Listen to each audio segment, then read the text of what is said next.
Welcome to the deep dive. Our goal here is always to, shortcut your learning curve. We take a whole stack of source material, scripts, websites, you name it, and really boil it down to the insights you actually need. That's the plan. I'm Dan. And I'm Sheila. And together we're Pastor Young's AI co-hosts. Today we're tackling something pretty significant, a massive strategic overhaul of a long-running faith-based show. That's right.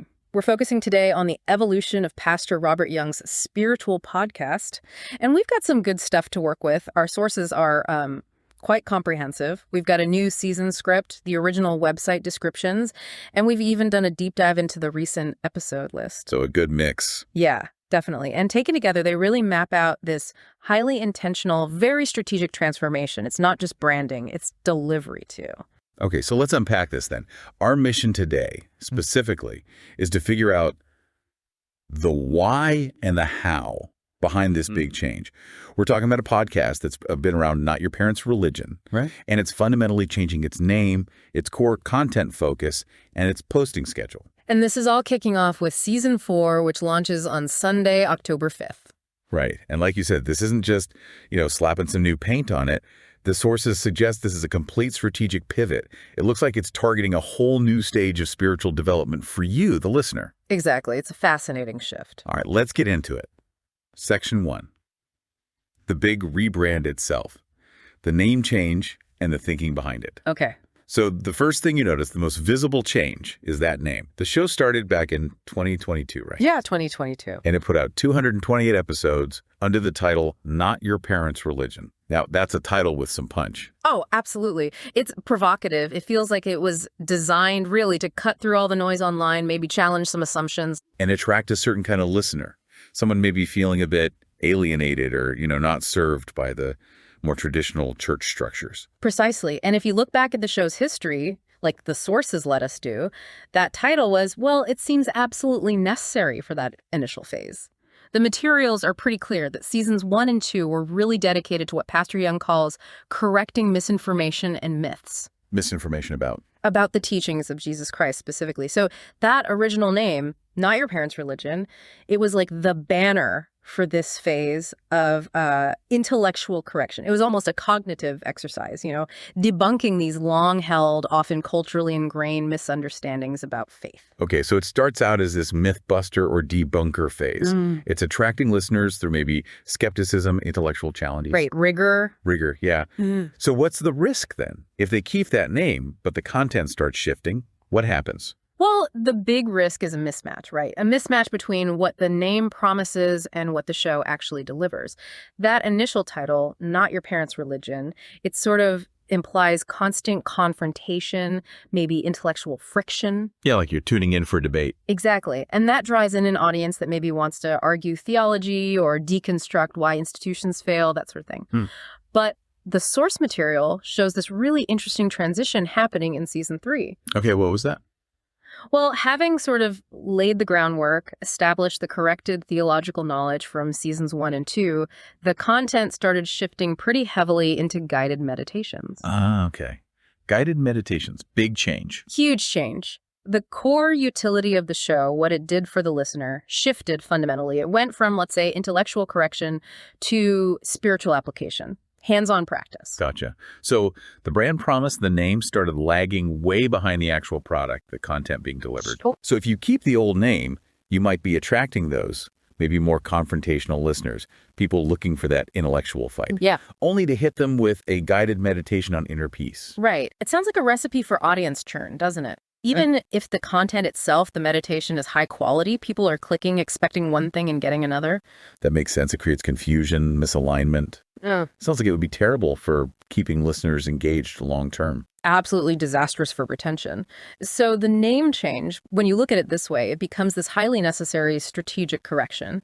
It's not just cosmetic. So the new title, launching with Season 4, remind me. Growing Closer to God with Guided Meditation. Okay.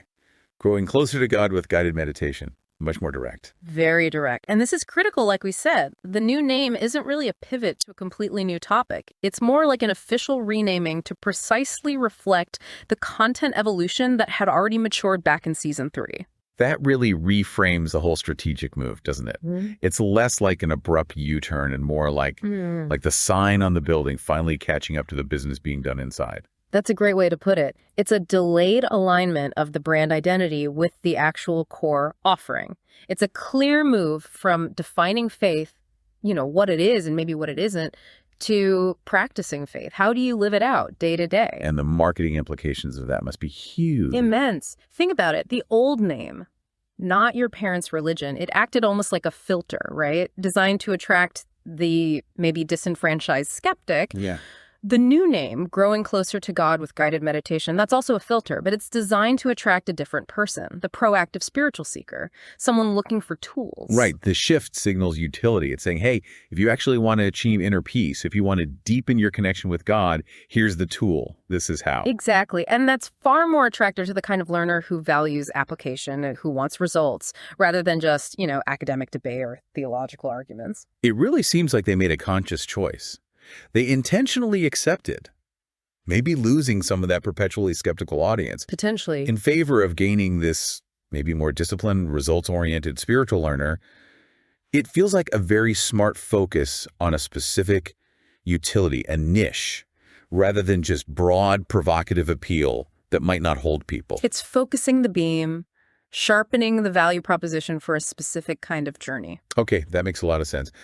But shifting towards guided meditation in our practice, that requires a massive amount of trust from the listener, doesn't it? Absolutely critical. I mean, if you, the listener, are going to commit your inner spiritual life, follow a guide into meditation, you need to be absolutely sure they have the necessary authority, the credibility. This isn't just some self-help guru talking. The promise here is that it's a scripturally rooted practice. You've hit on a key point. Moving into that experiential realm, it forces Pastor Young to really leverage his decades of practical leadership experience. That's how he builds the credibility.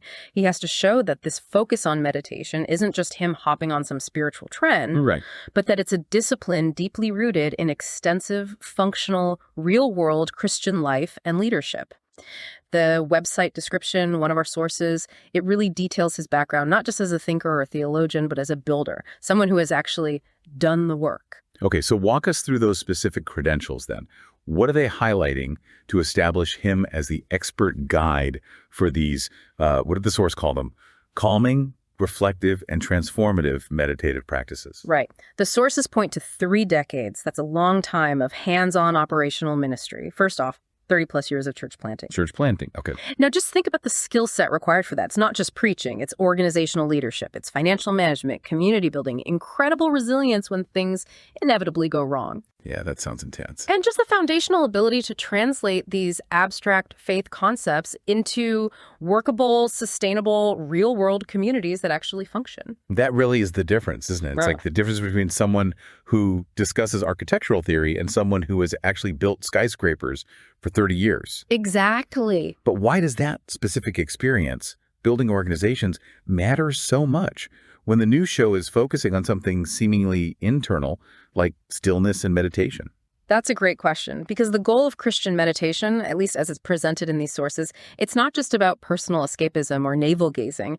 It seems to be about achieving a kind of inner structure, that calmness, that reflection, specifically so you can better participate in external life and service in community. Connecting the inner and outer. Precisely. His experience in church planting shows he understands that integration point. How does internal peace actually translate into functional, effective external leadership and community life?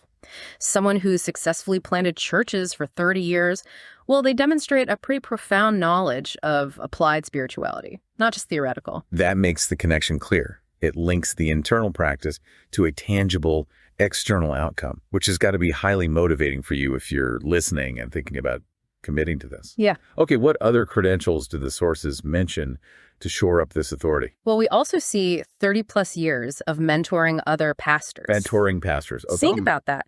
This demonstrates his expertise not just in his own personal discipline, but in guiding other leaders. And these are often people wrestling with immense spiritual challenges, professional complexities, burnout. Right, the pressures must be huge. Huge. And mentoring requires synthesizing knowledge, translating complex ideas into actionable wisdom that someone else can use, which, interestingly, is precisely what guided meditation aims to do for the individual listener, take principles and make them personally actionable. So he's proven he can effectively teach the teachers. Yeah, exactly. That's a good way to put it. And then the third piece mentioned is his extensive experience training leaders specifically in evangelism and discipleship. Evangelism and discipleship. Yeah. And this ties the whole package back to practical application to building spiritual habits. Discipleship training at its core is the process of helping people build consistent spiritual habits and routines. It's about formation. Okay, so when you put those three pillars together, the church planting, the mentoring other pastors, and the training leaders in discipleship, right, it completely reframes this new focus on Christian meditation. It doesn't look like a sudden departure from his past at all. Not at all. It looks like the natural and maybe even strategic culmination of decades spent refining the most effective ways to guide people into deeper, more applied, more lived-out Christian practice. So the critical takeaway for you, the listener, is really clear. Yeah. The guidance being offered here, it's not coming from some purely academic ivory tower perspective. Yeah. It's forged in the grit of practical, hands-on, scripturally rooted leadership over a very long time.